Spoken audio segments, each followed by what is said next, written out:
د اداکارې صنم جان د ژوند دردونکې خبرې او انټرویو چې خاوند پرې کوم ظلمونه کړي دي او اوس په څه حال ده.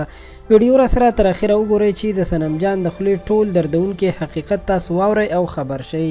قدرمنو څه موده وړاندې د پښتو مشهورې اداکارې صنم جان خپله انټرویو کړې وه چې په ژړا ژړا یې ویل چې کله مې لومړی خاوند وفات شو نو خوا خسخر مې راته وویل چې زموږ په کور کې داسې بل کس زلمی نشته چې ستا نکاح ورسره وکړو، نو ماته اجازت راکړو چې که ته بل چا سره واده کوې نو تا ته اجازت دی. د هغې نه پس مې یو کس سره واده وکړو چې په عدالت کې را سره لیکل هم وکړل چې تا ته به خپل حق پوره درکول کیږي او هیڅ مشکل به درته نه وي. خو د هغه واده نه پس زه ډیرو مشکلاتو سره مخ شوم. اخر خبره تر دې حده ورسېده چې ما او بچو باندې مې دغه خاوند ډزې وکړې، یعنې کوم چې زما دویم خاوند و.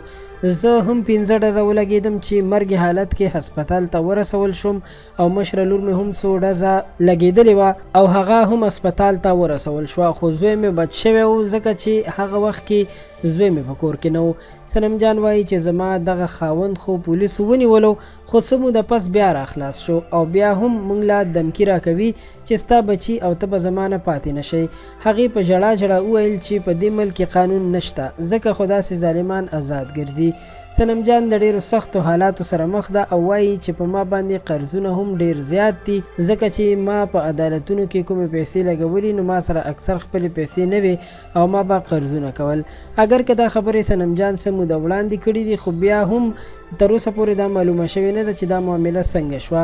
د پښتو دغه مشهوره اکټره وایي چې ما تر اوسه پورې 20 یا 25 ډرامو کې کار کړی، خو اوس ډرامو کې کار ځکه نشم کولی چې زه په یو خپه باندې په ډزو لګېدل یم او د هغې د وجې سم ګرځېدل هم نشم کولی او ډرامه کې خو خامخا ډانس وغیره په کار وي نو سندرې ویلی شم خو ډانس ګډه او یا ډرامه کې کار نشم کولی. دوستانو واقعا چې دا ډېر ظلم دی چې خلک یې په ښځو باندې کوي. د داسې ظلم او زیاتي مخنیوی په کار دی. حکومت له پکار دی چې په دې کې کوم خلک ملوث وي او داسې کارونه کوي هغوی ته سخته سزا ورکړي. د صنم جان د ژوند باره کې دا معلومات تر همدې ځایه وو. د ویډیو د کتلو مو ډیره زیاته مننه کوم. پښتو پوسټ چینل در سره سبسکرایب کړئ. ډیره مننه.